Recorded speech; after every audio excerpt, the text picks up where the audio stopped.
Halo, Assalamualaikum.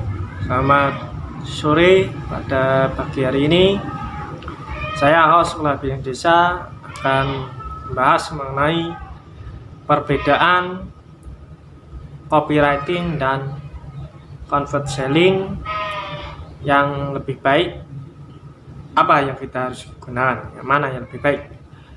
Jawaban saya dua-duanya bagus, maupun copywriting dan convert selling itu satu kesatuan yang tidak bisa dipisahkan.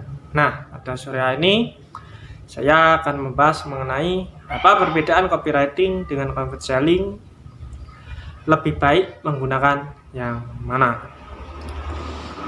Copywriting teknik menulisnya, convert selling teknik membuat orang penasaran sehingga menjadi membeli. Yap, ilmu kuncinya paham sedikit langsung praktek, daripada paham banyak jadi bingung mau praktekin yang mana terlebih dahulu. Ini baru poin pertama, kunci keberhasilan iklan di Facebook. Selanjutnya di poin yang kedua, agar tidak memakan waktu, yaitu penggunaan gambar atau video. Kata-kata memang bisa memberikan pengaruh kepada pembaca, akan tetapi kata-kata lemah dalam menarik perhatian.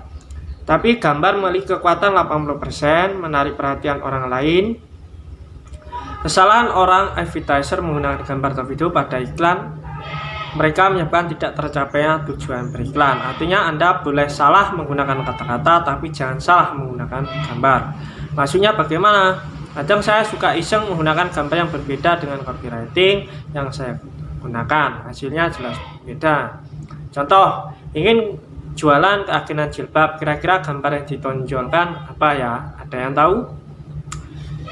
Ayo, ada yang bisa jawab? Ingin jualan keagenan jilbab, kira-kira gambar yang ditonjolkan apanya?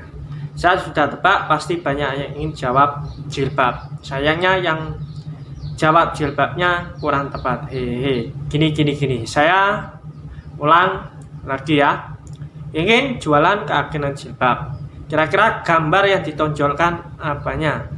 Fokus ke kata jual keagenan. Kalau jual keagenan, pertanyaan pertama, ada nggak sih yang jalanin bisnisnya?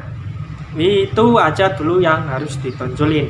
Oh, ada yang jalanin bisnisnya, ketahuannya dari mana?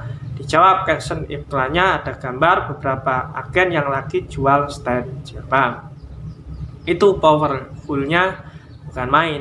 Dibandingkan teman-teman nawarin bisnis jilbab tapi dipajang foto jilbabnya, malah nantinya orang tanya yang ini harga berapa. Jelas sudah meleset dari goal yang tadinya ingin ngajak orang jadi agen atau reseller, malah dapat orang beli. Hahaha. Dari segi bisnis memang untung, tapi kalau dari tujuan iklan sudah melenceng. Atau karyawan ada yang jaga stand jilbabnya, intinya nonjolin bahwa bisnis ini ada yang jalanin, sehingga orang percaya dan orang beli. Baru deh tahap selanjutnya ingin tonjolin kapal pesiar, kapal selam atau kapal-kapalan. Sebagai reward atau keuntungan gabungnya terserah Anda, atau mau screenshot kegembiraan reseller Anda yang sudah dapat profit, itu juga terserah Anda. Tapi paling dasar yaitu bahwa ada enggak yang jalani bisnis ini.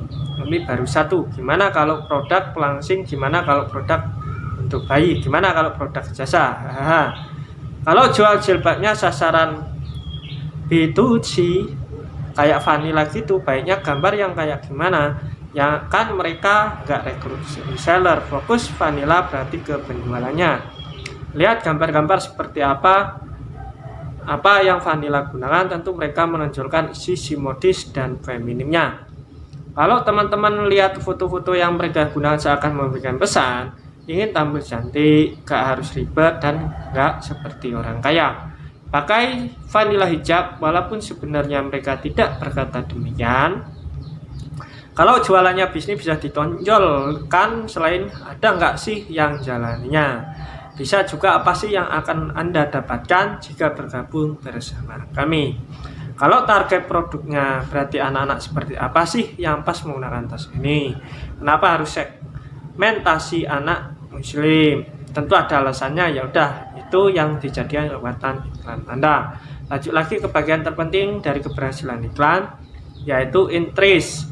yaitu targeting yang Anda gunakan. Gambar sudah keren, kata-kata menghipnotis gila, hehe, tapi segmen target yang bacanya salah. Musiknya tuh sama kayak iklan udah jalan seminggu tapi pin BP dan nomor HP iklannya salah. Jadi segmen target atau bermain pada interest Facebook Ad yang bagus seperti apa? Facebook memiliki dua fungsi setting interest pada Facebook Ad, yaitu narrow dan exclude atau persempit pemirsa atau kecualikan pemirsa. Kita bahas dulu yang narrow. Ini visual sebuah narrow persempit pemirsa pada interest. Ingin teh yang sehat atau terasa manis, ya udah gabungin aja teh, jamu dan gula. Nanti yang terpilihnya di titik tengah. Bisa saya membagi 3 narrow dalam 3 lingkaran, yaitu satu relationship status hubungan, yang kedua kata umum kata-kata yang sangat luas, yang ketiga adalah kata yang sangat terperinci berkaitan dengan brand tertentu. Kenapa statusan hubungan itu penting? Karena status hubungan mempengaruhi daya beli. Nggak percaya, lihat ke jalan raya, lebih banyak mobil Avanza di jalanan, arti daya beli orang Indonesia dipengaruhi oleh wanita. Kalau misalkan dipengaruhi oleh laki-laki, jelas mobil sport lebih banyak. Jadi masukkan status sosial segmen target Anda, misal berpacaran, bertunangan, menikah, tidak disebutkan dan lain-lain. Bisa juga tingkat pendidikan, misal pernah sekolah, pernah kuliah, pernah bekerja dan lain-lain. Intinya adalah orang-orang yang akan target kan sudah sesuai status sosialnya.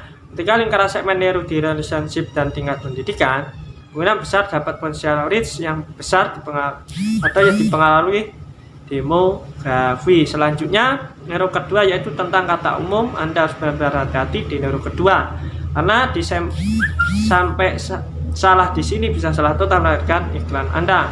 Misalkan 2 herbal untuk kehamilan, terus masukkan hamil, masukkan interest tentang kehamilan seperti hamil, keluarga, memiliki anak. Itu contoh yang salah. Logikanya gini, orang mencari tahu tentang kehamilan sudah positif. Kalau dia lagi hamil, akhirnya lebih sering cari-cari artikel tentang proses kehamilan, bukan proses bagaimana agar bisa hamil. Lantas harus masukkan interest. Itu mengenai perbedaan convert selling dan copywriting. Sampai di sini. Jangan lupa like dan subscribe di Sekolah Bisnis Desa. Dan saya Heri. Wassalamualaikum warahmatullahi wabarakatuh.